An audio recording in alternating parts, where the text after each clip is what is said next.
말씀 보겠습니다. 잠언 13장 1절 말씀입니다. 같이 읽겠습니다. 지혜로운 아들은 아비의 훈계를 들으나 거만한 자는 꾸지람을 즐겨 듣지 아니하느니라. 아멘. 잠언 13장 1절 아비의 훈계를 듣는 지혜로운 자라는 제목으로 말씀 보도록 하겠습니다.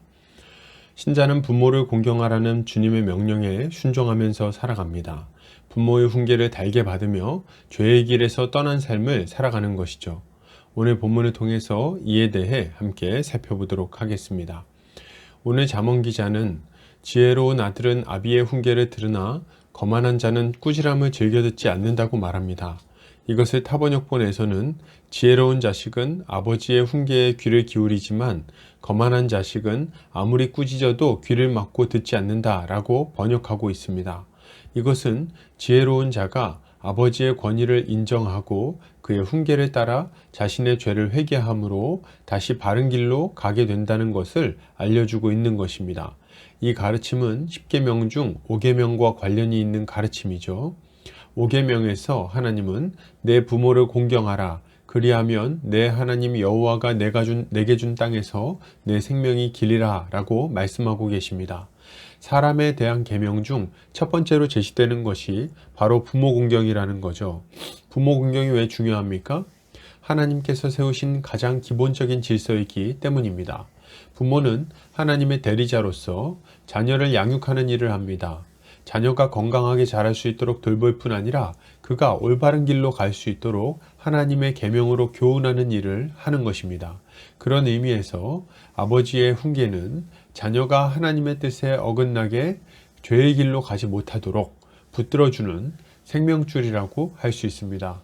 왜요? 아버지의 훈계가 멸망으로 향하는 죄의 길에서 우리를 돌이키기 때문입니다. 그렇기에 지혜로운 아들은 그 부모의 훈계를 듣고 그것을 기꺼이 받아들입니다. 물론 부모의 훈계라고 해서 항상 받아들이기 쉬운 것은 아닙니다. 그것이 항상 지혜로운 것처럼 느껴지지 않을 수도 있고 불공평한 명령이라고 생각되기도 합니다. 때로는 부모의 실제 삶과 가르침이 동일하지 않을 수도 있죠.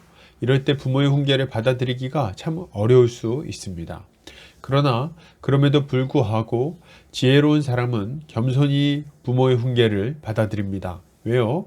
부모가 자신의 연약함과 부족함에도 불구하고 하나님의 대리자로서 최선을 다해 가장 좋은 것으로 자녀를 지도하는 것임을 믿기 때문에 그렇습니다. 반면에 거만한 자는 그렇지 않습니다. 그는 부모의 꾸지람을 기꺼이 받아들이지 않고 거절해요. 부모의 가르침을 한 귀로 듣고 한 귀로 흘려보내기에 생명의 가르침이 그에게 영향을 끼치지 못합니다. 이들은 부모의 가르침을 잔소리로 여깁니다. 부모의 권위를 무시하며 자신의 의견만을 고집하는 거죠. 그래서 계속 죄의 길로 걸어가다가 결국에는 망하고 마는 것입니다. 구약에 나오는 엘리 제사장의 아들들은 이러한 자들이었어요. 이들은 아버지의 꾸지람을 듣고도 계속해서 하나님 앞에 죄를 범하다가 한날의 죽임을 당하는 비참한 최후를 맞이하고 말았습니다. 그러므로 여러분, 우리는 어떠한 삶을 살아야 되겠습니까? 우리는 부모의 훈계를 겸손히 받아들여야 되겠습니다. 부모의 훈계가 우리의 의견과 다르고 세상적으로 어리석은 말이라는 생각이 들 때에도 우리는 겸손히 그 훈계를 받아들여야 됩니다. 이것을 통해 우리는 죄의 길을 떠나 생명의 길로 계속해서 걸어가게 되는 거죠. 물론 하나님의 명령에 반하는 명령을 할 때에는 지혜롭게 대처해야 되겠습니다. 우리의 아버지 되신 하나님의 명령에 순종하는 것이 우선이에요. 그러나 그러한 때에라도 부모를 무시하거나 함부로 말하고 행동해서는 안 되는 것입니다. 이것이야말로 지혜로운 자가 가져야 할 마땅한 삶의 모습이라고 할 수 있겠습니다. 결론을 드립니다. 여러분, 부모의 훈계를 가볍게 여기지 않으시기를 바랍니다. 부모의 훈계를 통해 하나님의 인도하심을 받으시기를 바랍니다. 거만한 태도로 죄의 길로 걸어가지 않아야 되겠어요. 이렇게 할 때 우리는 계속해서 생명의 길로 걸어가며 복을 누릴 수 있을 것입니다.